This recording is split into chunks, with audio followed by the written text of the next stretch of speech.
What up, ladies and gentlemen, boys and girls all over the world? We are in effect. Good evening on this Monday evening. It's good to see you guys tonight, wherever you are and whatever it is you're doing. I think that's dope. So, as you guys know, right? As you guys know, we still are very much in the middle of the basketball season. Very much in the middle of it. And it may not seem like it because we've unveiled an NBA champion. Oh, we got a lot of other stuff going on right now. We got free agency going on. Yep, we got free agency going on. We got the Utah Salt Lake City Summer League going on, which I actually think that's, to be honest with you, even better than what we already got going on. And with the California Summer League, I think it's even better. So, with that being said, right? With that being said, we got stars. We got future stars. We got guys trying to prove themselves. And then we got guys who've already done that, but they come back to the Summer League the next year. And a team like the Oklahoma City Thunder, for example, they have guys on their crew who half these dudes on a team aren't going to make the training camp roster. Half the dudes aren't going to do that. So with that being said, they're actually auditioning for other teams. And who have I seen, right? Who have I seen over the past couple of weeks that I'm thinking to myself, you know what? I like his game. Right? I think it's pretty interesting to watch Castle, because remember now, it's different going up against free agents than it is going up against actual NBA players, right? I think it's interesting to do that, but on top of that, I think to show the potential that you have, like you dudes will see Castle and think immediately, all right, this dude's going to go to Minnesota. He's starting right from day one, and he's going to be their lead guard, right? So he is going to be their lead guard in the future, just not right now. I like this kid Spencer on that Golden State roster. I do like him, and he's a sneaky athlete. I'm not going to say sneaky. I don't like the word sneaky. Sneaky implies white dude, and I don't do the white boy thing. No, I do not. He's a good athlete. He's actually better than what I thought. So with that being said, to see him punch it in transition like he did, I was really impressed with that. Hi, Kenny. I was really impressed with that. So this kid Arms from Sacramento. Adonis Arms from Sacramento. He looks like a player. I'm not sure if he's going to I'm not sure that he's going to make the Sacramento squad. He's definitely getting invited to camp, though. 100% he is. I love everything about his game. I love how hard he plays. I love the effort that he puts in. There's a few guys that I've seen. I pay more attention to the Salt Lake Summer League and the Vegas Summer League off the strength that the guys that I've seen who turned into stars were there. So I remember seeing Jason Tatum in 2017. Summer League was at the University of Utah, and he looked fantastic. I was like, yo, that dude's a star. 100%. I saw Zion in Vegas. I didn't know he was made of glass. I did not know that, but I was impressed with him. Jabari Smith, I'm impressed with him. So I'm in Vegas. So I feel like there's a lot of guys. I feel like there's a few guys that I've seen so far, right? There's a few guys that I've seen so far in the summer league that I can say there's a few guys that I've seen so far in the summer league that I can say I like this kid. The kid from Miami. Where? Well, the thing that I like about him is one, his ability to run the floor. I'm sure Spo sees him running the floor and he's like Bill Walsh drawing up plays. I'm sure he's doing that just off the strength of what this kid looks like, right? Just off the strength of what this kid looks like and how athletic he is around the rim, his ability to protect the rim. I'm sure Spo is licking his chops with this guy. 100% he is. So I I I I like guys, big guys in particular.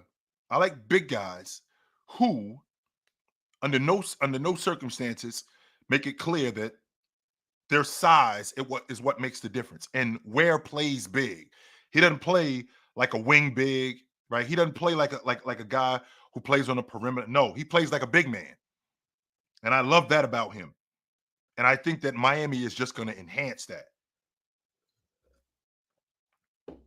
And with that being said, right, with that being said,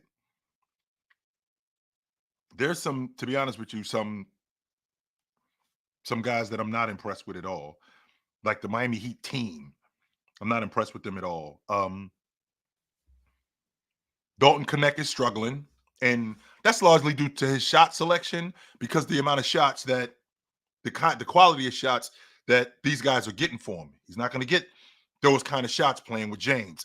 One, he's going to get a different. He's going to get different looks playing with James. Not only is he going to get different looks, but not only is he going to get different looks, he's going to be able to convert a lot easier playing with James, playing with Anthony Davis, playing with Austin Reeves. Way different playing with those guys. So, and this guy Pedram, who says to me, let me, I normally don't deal with this stuff this early, but Pedram wants to talk about my opinion on LeBron, despite being almost a billionaire, doesn't take the pay cut. Okay, well, Pedram, how do you feel about it? That's my question. Because it sounds to me like you clearly have an issue with it. Even though James said that he would take a pay cut, almost 20 million for specific guys. He said that. And on top of that, all he essentially did, he didn't do anything that wasn't already on the table. The deal that he signed was basically him opting into his current contract. That's it. It's opted because he's got a player option after next year, which means he could quit after that. So all he really did was take the money that he was originally going to have on his original contract. He opts into that and gets an extra year. So him taking a pay cut, he already said that I'll take a pay cut for A, B, and C. He said that. And the reason why he signed that contract, because he was under the impression that DeMar DeRozan, because James Harden was already off the table, Klay Thompson was already off the table. So now that leaves DeMar DeRozan. So DeMar DeRozan is still out there, but James signs the contract, which suggests to me that he had already made his mind up that that DeRozan wasn't coming. And the contract, by the way, is team friendly, where it doesn't put them over the cap. It does not put them over the cap. He took $2 million less, so it doesn't put them in the second apron, which is good because we all know what the second apron looks like. The second apron essentially handicaps you. So hopefully I answered your question. Yeah, hopefully I answered your question. So we'll see what happens with that. Anyway, yeah, Dalton Connect, right? Dalton Connect. He's going to get different looks. In the process of him getting different looks, right? In the process of him getting different looks, he's going to be able to convert easier in transition. Him running off screens. I think there's going to be different action than what Darvin Ham was running. Darvin Ham ran a lot of 5 out, not a lot of movement off the basketball, a lot of standing around. I don't think that J.J. Redick does that. And with him hiring both Nate McMillan and Scott Brooks, there's going to be different offensive schemes, right? There's going to be different offensive schemes that you're going to see. I think he sees a lot of himself in Austin Reeves, so I wouldn't be surprised to see Austin Reeves getting more action. I wouldn't be surprised to see that. Yeah, Dalton Connect is a guy that I'm not really impressed with early, but I felt the same way about Brandon Miller last year in the Summer League. But I also thought, watching Brandon Miller last year in the Summer League, his game was going to be different when he got to Charlotte, off the strength that him playing with LaMelo Ball, he was going to get different looks. Way different looks playing with LaMelo Ball. So the second apron, Remo, is the salary cap in the NBA. And the first apron is not nearly as difficult as the second apron. The second apron, one, it's a hard cap. 2, you can only sign your free agents. 3, no mid-level exception guys. None of those. That's not happening. For every $1 you go over the salary cap, that's $3 that you owe. So it's triple, which is incredible. So no mid-level exception guys, hard salary, no mid-level exception guys, hard cap. You can only sign your free agents. You can't sign other free agents from other teams. That's it. When you're in the second apron. And more importantly, during the buyout market, so when guys like Kevin Love are available in the buyout market, and a guy like Nas Reed or somebody like that that's available in the buyout market, nope, you can't have him. You cannot have any of those guys. So back to Dalton Connect. I think he's just like Brandon Miller. I think he's going to look a lot different playing with James. Now, another thing about this summer league, and I thought that it was interesting, and I was a little confused about it because I'm thinking to myself, J.J. Redick has 0 coaching experience, none, never been on a bench, so never been on a bench as a coach. Rotations, drawing up plays, situations. Don't get me wrong, it's different being a player and being a coach. Knowing when to sub, knowing when not to sub, knowing when to call timeout, how many timeouts we have, managing the game. I think he would have gotten some great experience coaching in the summer league, because a lot of this stuff, he could understand the rules. He could get more acclimated to the rules. And because he could do that, right? But because he can do that, I feel like that would make him a more competent coach. He would understand the game a little bit more. Steve Kerr did it. A lot of people talk about Steve Kerr not having any coaching experience. Steve Kerr, the year he got the job with the Warriors, he coached in the summer league in 2016. That summer. 100% he did. He coached in the summer league. And I think that was a good thing for him. Understanding rotations, how to call plays. Because when I'm a player on the floor, I'm thinking about the game way different than when I'm a coach. When I'm a player, I'm specifically thinking about my job. When to get open, rebound, play make, score. I'm thinking that way. As a player, as a coach, I'm thinking about how to get everybody involved. I'm thinking about how everybody is doing their job, how to get these guys on the bench involved in the game, stuff like that. So I think that J.J. Redick, I think he could have become more competent as a coach had he coached the Lakers in the summer league. I think it would have helped him. I don't think it would have been a bad thing for him to do that. So the summer league has become. I feel like the summer league has become. I feel like the summer league has become such a tool for young players like Brandon Miller, like Castle, like Cam Whitmore, like Jabari Smith, Thompson, guys like that. I think the summer league has become such a vessel for these guys to, one, showcase who they are, become better pros, and give us a glimpse of what it could possibly be with them.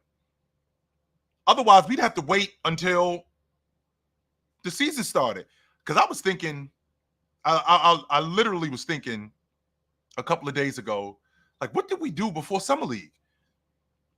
Like when the draft, when the draft started, and the draft was over, what did we do after the draft? We just waited for the seasons to start. So June, July, August, September, October. We have we got four, right? We'd have 4 months in between the draft and when training camp opened. And we just had to wait. That was it. We just had to wait. Now we have all of these tools that we can now see what these guys now can possibly look like, what they need to work on, what the coaches possibly need help with. And a guy like I said, a guy like JJ Redick, he could really benefit from the summer league. I think so. Because it could give him a better feeling as a coach for the game. People think just because you played, that automatically means you're going to be a good coach. No, that's not the case at all. That is not the case at all. So, I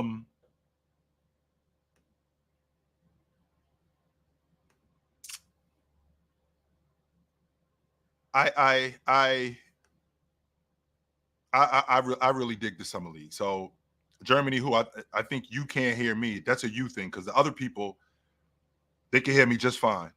I don't know what's going on with you, but I think the others, they hear me just fine. So this I just feel like the summer league is just been great, off the strength that we get to see these guys. Man, we didn't get to see these guys before. And it's a bridge between I feel like it's a bridge between the end of the season and the season.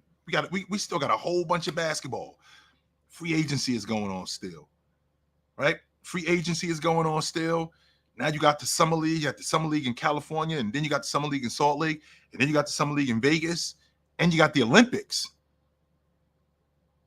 right? Which is super dope. We got basketball all summer. Now, if I'm not mistaken, if I'm not mistaken, I think that the gold medal game, I think the gold medal game is like August 10th, something like that. Something like that. I can find it right now. To be honest with you, I could find it right now. Let's see.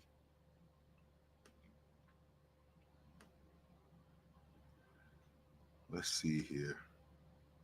I'll find it right now. I'm pretty confident that the gold medal game is on August the 10th. Let's see. I'll tell you guys right now. I think it is. Yeah, I think the gold medal game is on August the 10th. And I'll let you guys know right now. Yep, hang on.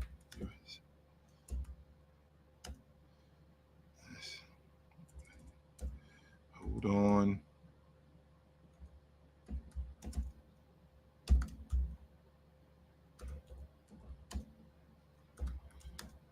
'24 gold medal game. Hang on. Yes, sir. Let's see here. I'll tell you guys right now. Yep. So the tip off for the group stage is the 27th. The knockout phase is on the 6th, and the gold medal game is on the 10th, on a Saturday. Right? So now you have, right? So now we have, right, now we have between, from August the 10th to training camp opens like September the 27th, or September, because the season starts, I think, like October the, I think the preseason starts like October the 5th or something like that, and opening night is like the 25th or something like that. So we still have from August 10th to when training camp opens, we don't have basketball. So I'm comfortable with a month, right? I'm comfortable with I'm comfortable with about a month and a half, right? I'm comfortable with about a month and a half, as opposed to from June to the beginning of October. I'm way comfortable with that. So um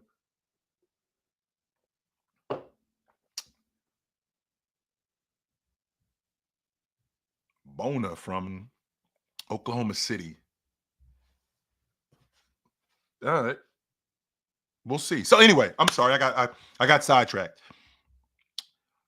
What I wanted to talk to you guys about today, and I think it's quite interesting that uh we've been talking about free agency, and we've been talking about all of these big name free agents who've, gotten bagged, and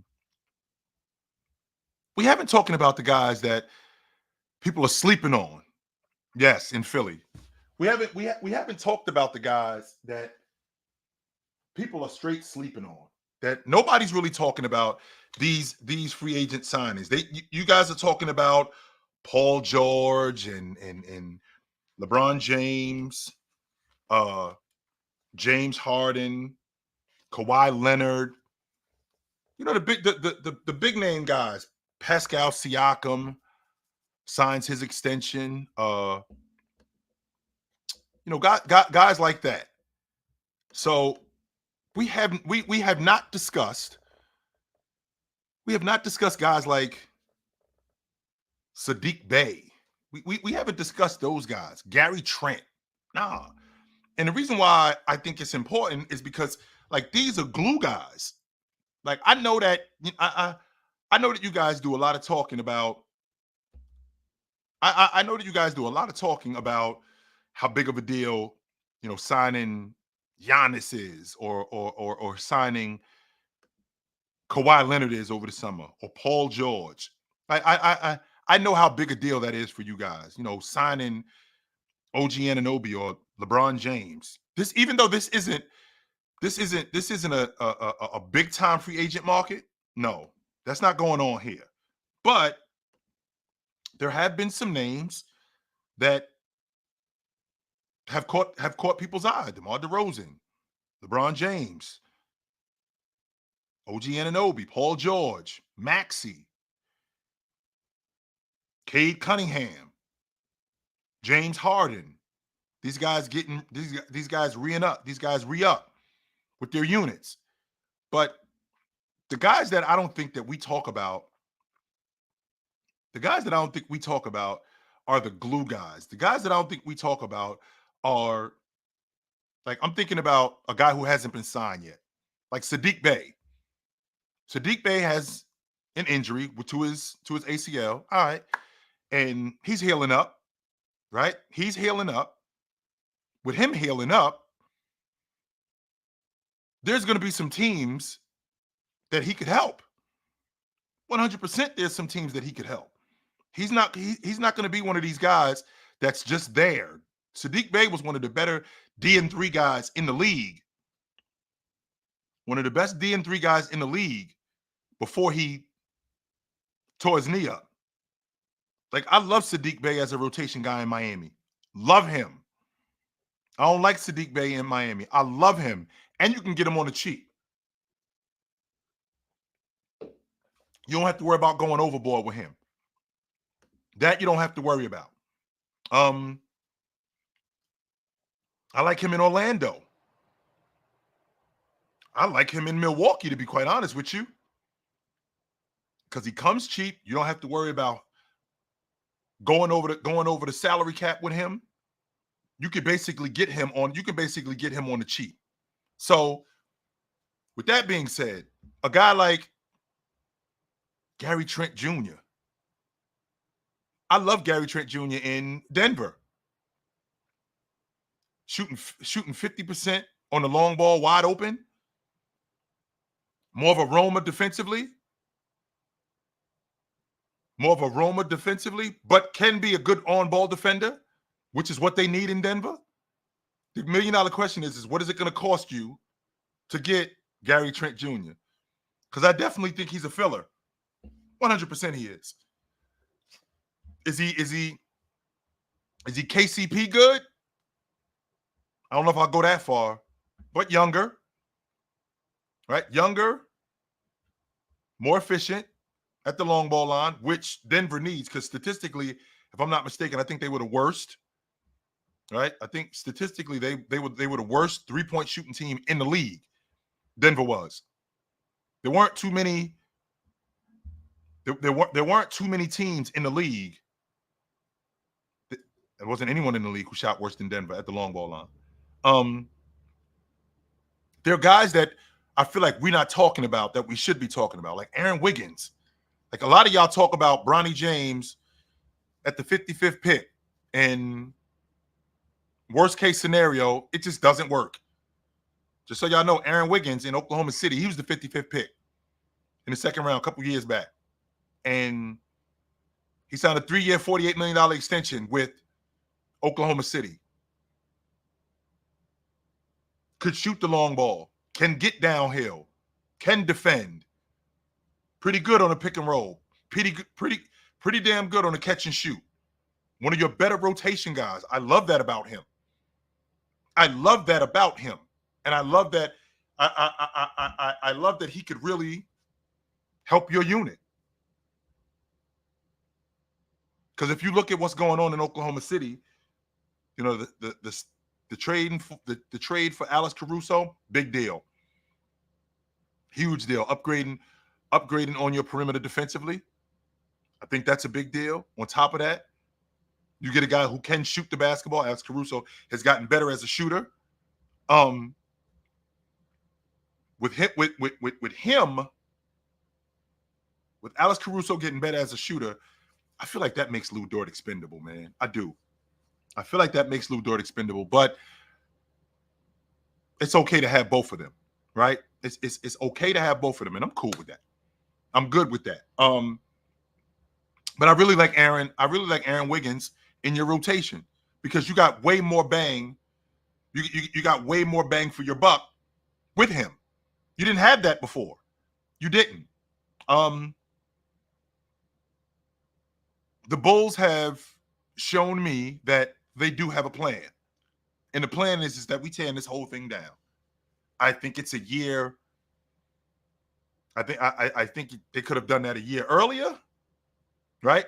I think that they could have done that a year earlier, but that's fine.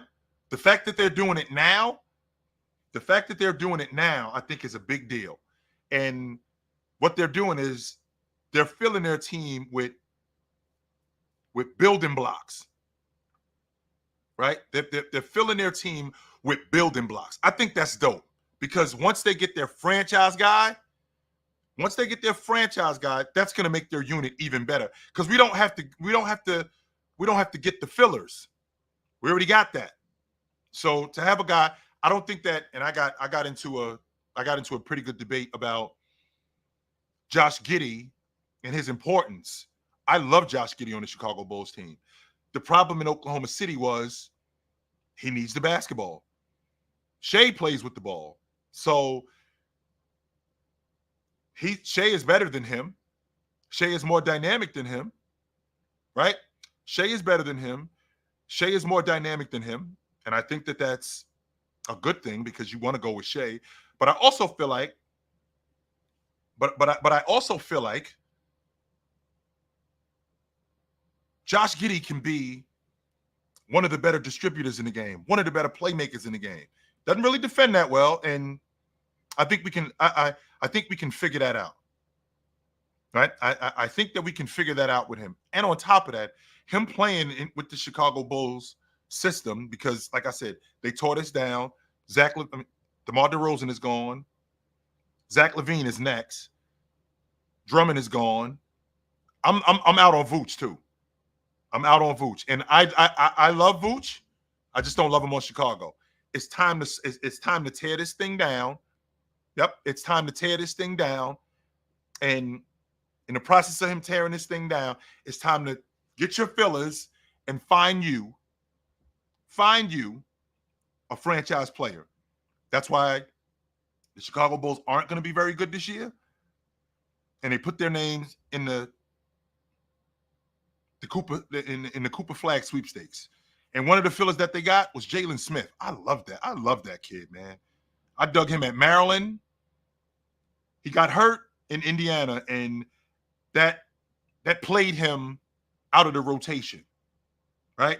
I feel like that played him out of the rotation in Indiana. Not because he couldn't play, he got hurt. And then you had the emergence of small ball in Indiana. And with small ball, he really wasn't, right? It really didn't help his game, right? It really didn't help his game. So with that being with that being said, him now being in Chicago, you got another dirty work guy. So they're building this unit. Clearly, they're building this unit around Giddey, Kobe White, and Mateus, right? Kobe White and Mateus. So because of that, right? So because of that, I think Mateus is going to be a player. I can't wait to see him in the summer league to see what he looks like, right? I can't wait to see him to see what he looks like, because I think he's going to be huge for the Bulls. And they're at least got a plan in Chicago. We got to start over. Lonzo was the one, right? Lonzo was the one who threw a monkey wrench in this whole thing. And it's not really that big of a deal. And the reason why it's not that big of a deal is because he only got one more year left on his deal. So if he can play a little bit, you can move him, right? You can move him. So with that being said, right? With that being said, I think that you do have somebody. I think that you do have somebody that if he shows he can play, you could trick somebody into taking him off your hands at $20 million. Yeah. I think that you can get somebody to come to. I think you can get him off your hands, and I think that'd be good. I think that would be a good thing for you guys. Another guy that I don't feel like we talked about, and I'm sure a lot of you guys are out on him, right? I'm sure that a lot of you guys are out on him, but I love the James Wiseman. I love the James Wiseman signing in Indiana. James Wiseman played with the Golden State Warriors. They weren't really sure what they were doing with him, and very much like Kuminga, him getting on a championship unit, and with him getting on a championship unit, there was no leeway. There was no grace period. He got to pick this up right now. And I don't think that he played enough time. I don't think he had enough playing time in Memphis to get right on the Warriors and make an immediate impact, because they really didn't know what they were doing with him. Is he a pick and dive guy? Is he a pick and pop guy? Plus, I feel like that offense was a little bit too advanced for him. And then he goes to Detroit, where they have no idea what they're doing with him. Zero. They got no idea what they're doing with him. And then you go to Indiana, which Rick Carlisle is developing a reputation for being a resurrector. I don't know if you remember this, but I felt like Obi Toppin was on his way out the league. I did. I felt like Obi Toppin was on his way out the league. I didn't think he was that smart. Not only did I not think he was that smart, I also didn't think that defensively he could play. I just didn't, right? Even if I dropped the link reel, you wouldn't come up here. You won't. Even if I dropped the link, I I bet all the money that I have that you wouldn't come up here. Because I know you. First of all, you calling me Grill Town. You don't even know me to call me Grill Town, you chump. You know me, you don't even know me. You're a ticket disciple who comes into my live and you don't even know basketball. Talking about why don't stars come to Los Angeles? Why didn't stars come to Los Angeles when Kobe was playing? Just so you know, you traded for Pau Gasol. Why didn't any stars sign with the Los Angeles Lakers? Tell everybody that. Why can't you guys get anybody? Why aren't you talking about that? But that's neither here nor there. That's neither here nor there. You won't come up here. And I'm not, like I said, you're a ticket disciple. You're a ticket disciple who doesn't know much about, at least Ticket knows basketball, right? At least Ticket knows basketball. He could talk basketball. Dudes like you, give me a break. You don't even know what you're talking about half the time. You don't. And the reason why the Lakers can't get better is because you're doing the same thing, which isn't making you better. You keep flipping the roster. You ever think for 1 second, just for 1 second, and I'm gonna get back to you guys. You ever think for 1 second that maybe the way you've been doing things hasn't been working, and the guys that you already have, maybe they are the guys that are gonna help you get better instead of you constantly trying to sign free agents, and that hasn't been working because you've been doing that. You go from Andre Drummond to Dwight Howard to Montrezl Harrell. You go to all of these other guys and you've been flipping your roster. And how's that been going? It hasn't been going well. So maybe the guys that you have on your roster, maybe those guys might be your guys, which would explain why. And I'm going to get to him in a little bit. But a guy like I said, a guy like James Wiseman, the fact that they have what they have in Indiana with Rick Carlisle being a resurrector. If you look at what Rick Carlisle, if you think about what Rick Carlisle has done, like I felt like Obi Toppin was on his way out the league. Neesmith was in Boston rotting on the bench. Nobody was paying attention to him, right? Nobody pays attention to him whatsoever. He gets to Indiana, he's their starting two guard, and he's damn good. Damn good. He can knock down a shot. He can get to the mid-range. A damn good defensive two guard. I like everything about him. So I feel like one of the main reasons why these guys have been what they are is because, and I think this is great, Rick Carlisle doesn't run a lot of action. And with a distributor like Tyrese Halliburton, with a distributor like him, I think it's great because the game is so wide open. So to have a guy, to have a guy like James Wiseman, who very much like Obi Toppin, you can dumb down his contribution offensively. Like you don't put him in a lot of action. You don't get him the ball where he's got to make a lot of decisions. A lot of rim running with him, right? A lot of rim running with him. And I think that that's great, right? I think that that's great for him, especially running with a guy like Halliburton. And since we're on the subject of great, I thought what Philly did was fantastic, signing Eric Gordon, because I think they signed him as insurance, because I thought that they were going to lose Buddy Hield, and it looks like they thought they were going to lose him too, and they did. And they thought they did too.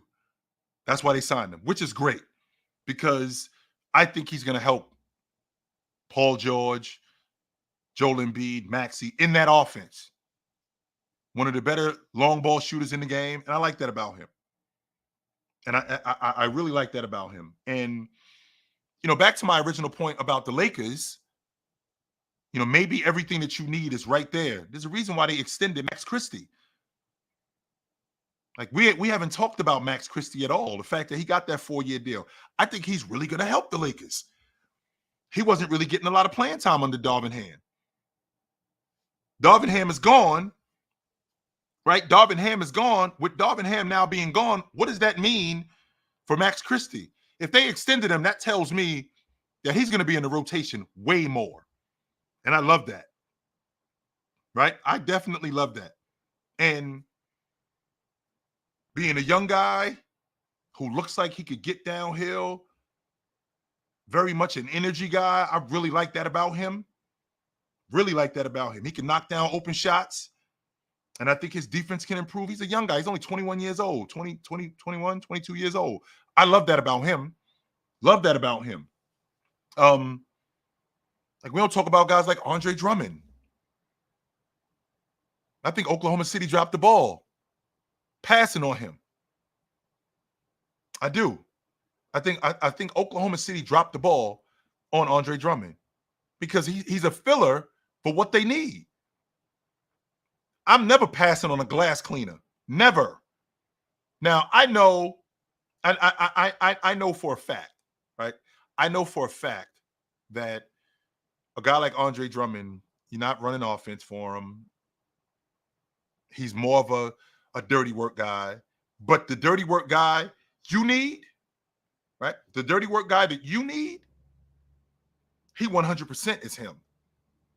100%. And he takes that load off of guys like Hartenstein. He takes that load off of guys like Chet. I love that about him. And you could have got him on the cheap. If Philly got 2 years, if Philly got him at 2 years for $10 million, man, did you even pick the phone up and call him to see what the temperature was on him?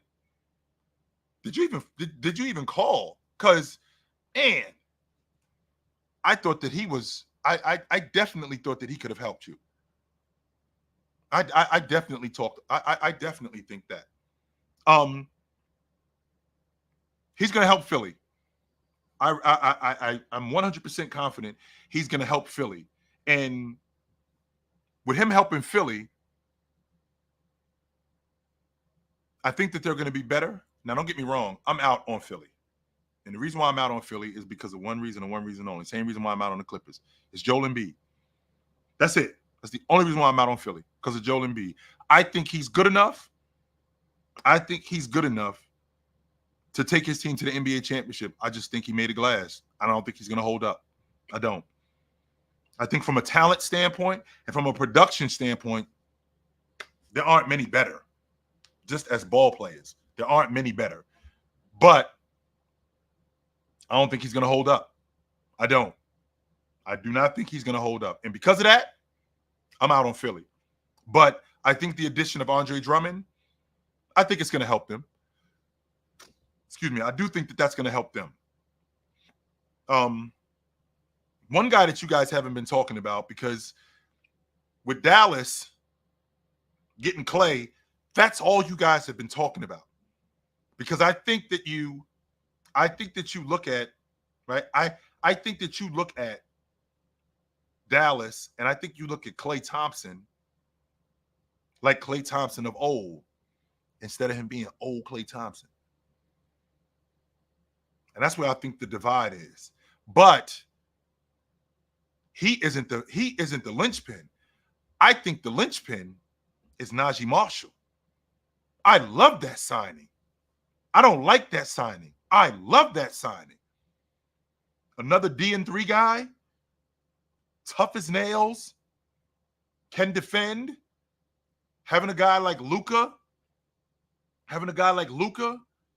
get shots, get him shots. I love him on that Dallas roster. Shot almost 40% on the long ball line. I think he shot 39% at the long ball line. The fact that you end up bagging him, I feel like that makes your lineup even better. Even better. You guys talk to me about Klay Thompson. I ain't thinking about Klay. I'm not. And the reason why I'm not thinking about Klay is because I feel like you guys make him out to be more than what he actually is. Klay Thompson is not over. Not over. But he's not what he used to be. He is not. And I think you guys are waiting for him to be that, when those days are over for him. Way over. And the biggest sleeper signing that I think about, that you guys have, that nobody has talked about, I love what they're doing up there in Toronto. If you can tell me, can you tell me a team that has a better developmental system than the Toronto Raptors. Because I don't know a better one. That's why I love the signing of Emmanuel Quigley. Love that. For that kind of money, I love that. And the reason why I love that, because one, it's the same thing that's going on in Chicago, where, they got a foundation. We building our unit around Scotty, RJ, and Quigley. Those are the three guys that we building our unit around.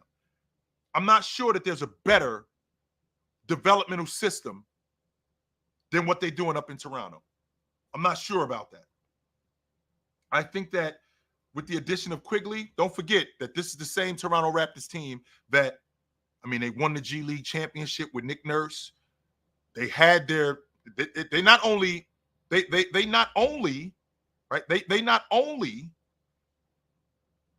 won the NBA championship, they won the G League championship and moved their head coach from the G League up to the Raptors and won the NBA championship with him. They developed Fred VanVleet. They developed OG Anunoby, only to hand him over, right? Only to hand him over to the Knicks. But they get RJ Barrett. They get RJ Barrett and Quigley back. So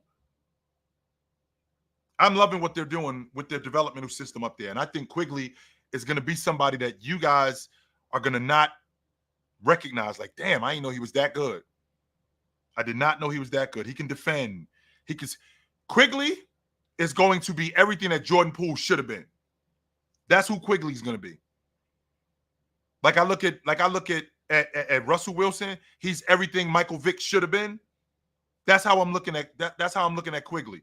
Quigley is going to be everything that Jordan Poole should have been. Everything. So those free agent signings, man, I don't think that we talk nearly as much about them.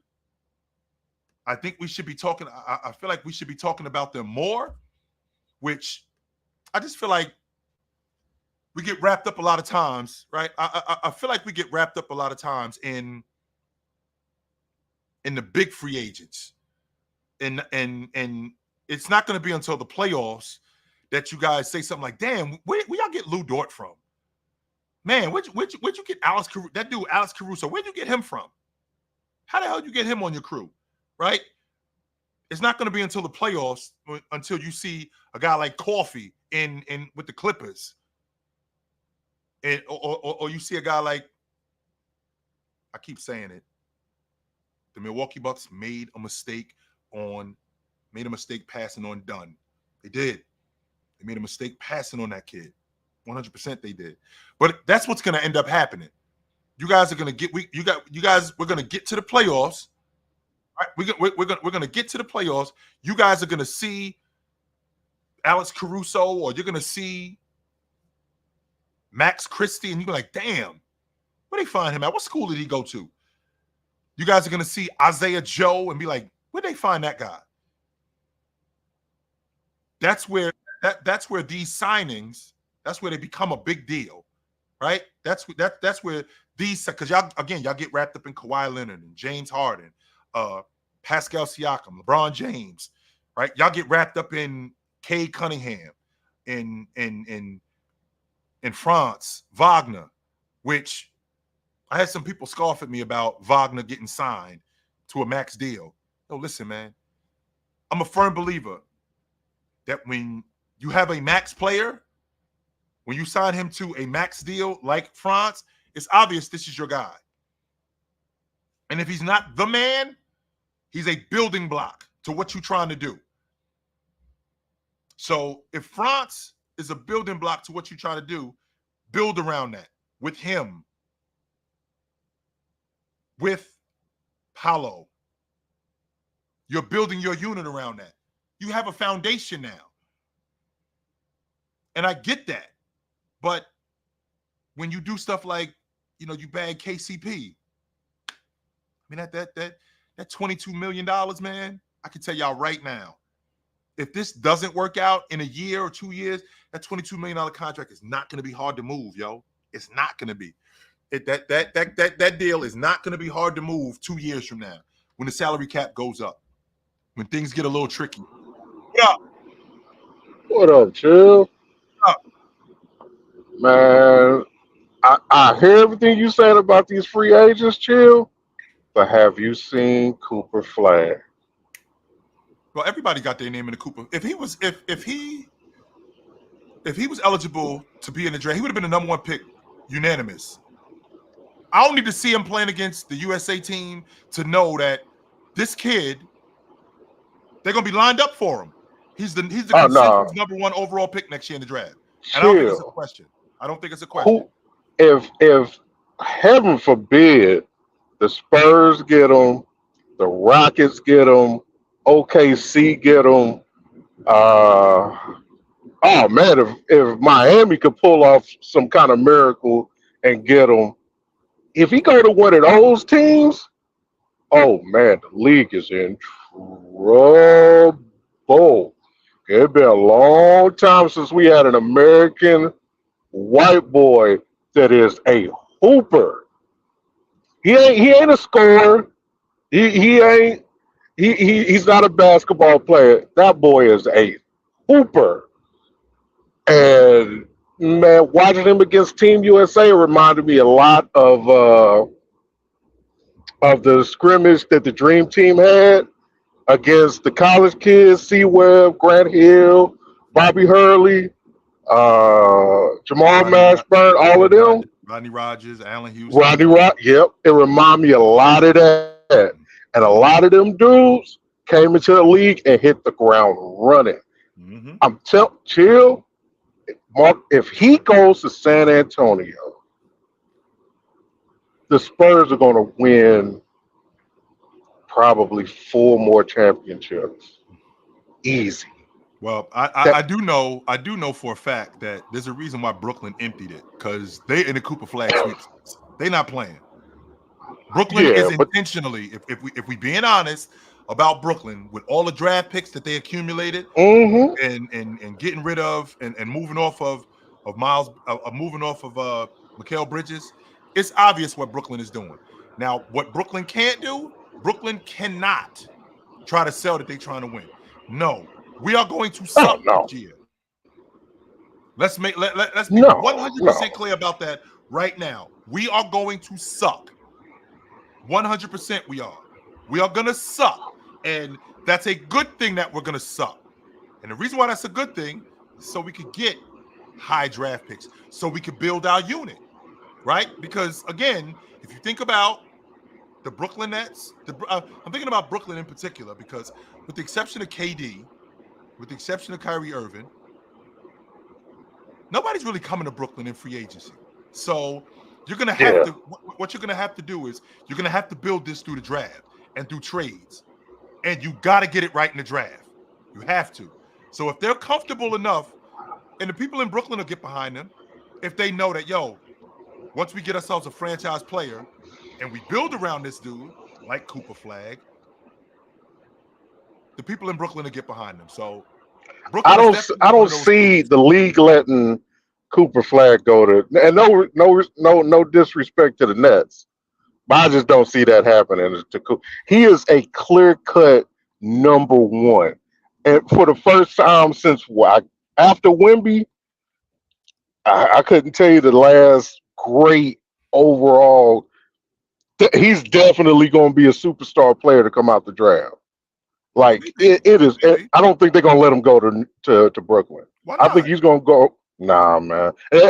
I know my man Leaf Diggy is gonna probably got something to say about it, but nah, I don't think they're gonna let him go to Brooklyn. Why I not? think he gonna go to one of those. I don't think Brooklyn has.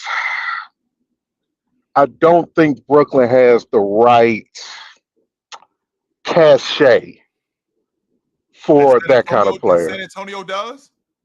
San Antonio has a history of winning, chill. Yeah, man, that was years ago, man. They won the NBA championship 10 years ago. 10. That's a decade has passed since they won the And NBA when was the championship. last time the Nets won a championship?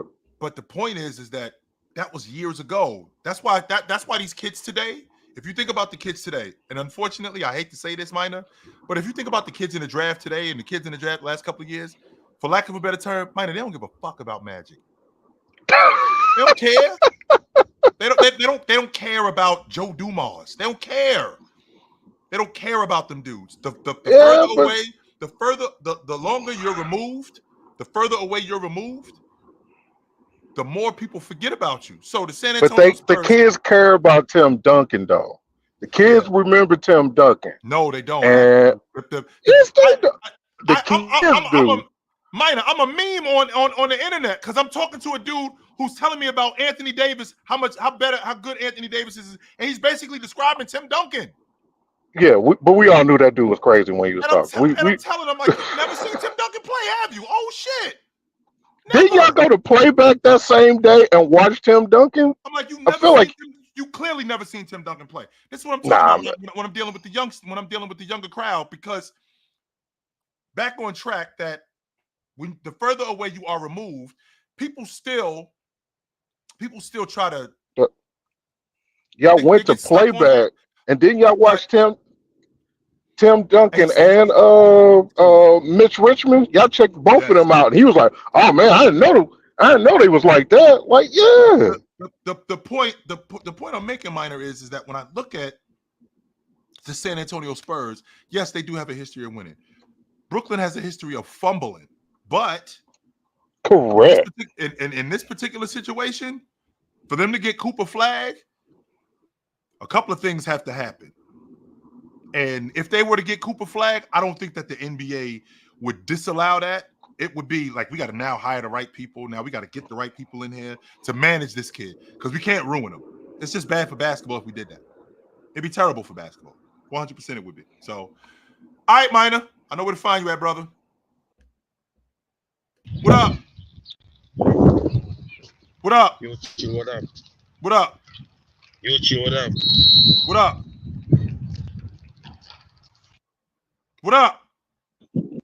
I watched Summer League yesterday and I saw Bonnie James and he wasn't good at all. Okay. Ugh.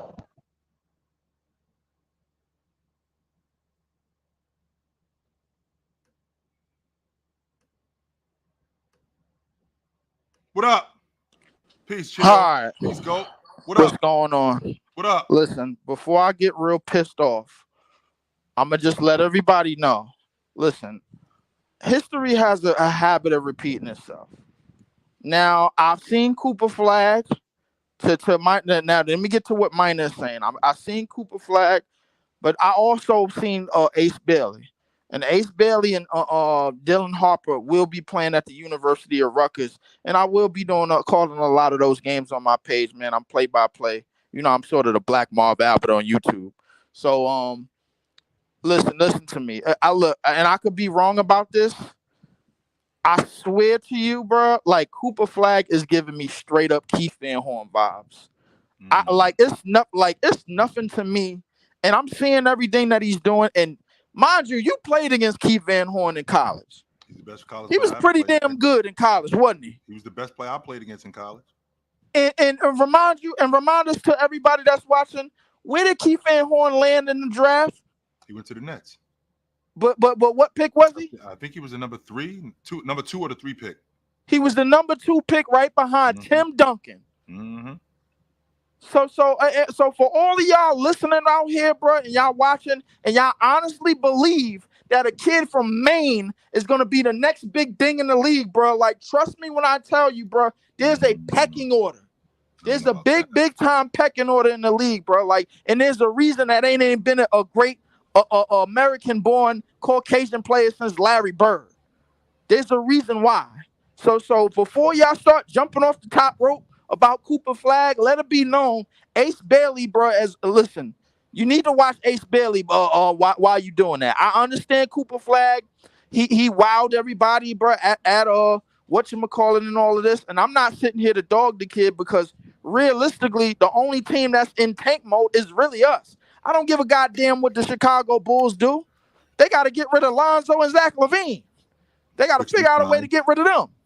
It's working. They on it. You sure? Yeah, they on you it. Sure? 100%. You sure? Because I talked to SB yesterday, bro, and he sound panicked. He sound real damn panic. I'm trying to figure out how the hell they gonna get rid of Lonzo Ball, who they should have got rid of years ago, bro. When the shit broke down, when you told me that DeMar DeRozan was holding that team together with glue and duct tape, somehow, Which he some way they was. stayed on it. Somehow, some way they stayed on it. But Ace Bailey and Dylan Harper are more to, or I personally believe that they're gonna have more to prove, just off the strength that everybody keeps saying Cooper Flag is guaranteed number one. You know what I'm saying? That's the number one thing. Number two, you talked about Dallas, and I feel like we talked about this Klay Thompson thing over and over and over and over again. And I keep telling you, guess what? Klay Thompson don't have to be Klay Thompson or old. You know why? Because of what you said earlier. They got Najee Marshall. They got a guy. They got a legitimate 3-and-D guy that can start at the 3. That's gonna be a defender. That's gonna be a 39% shooter, like you said. Realistically, Klay for 3 years, 50 mil. It's nice he could come off the bench, bro, and give you a good 12 points, and that's what you need.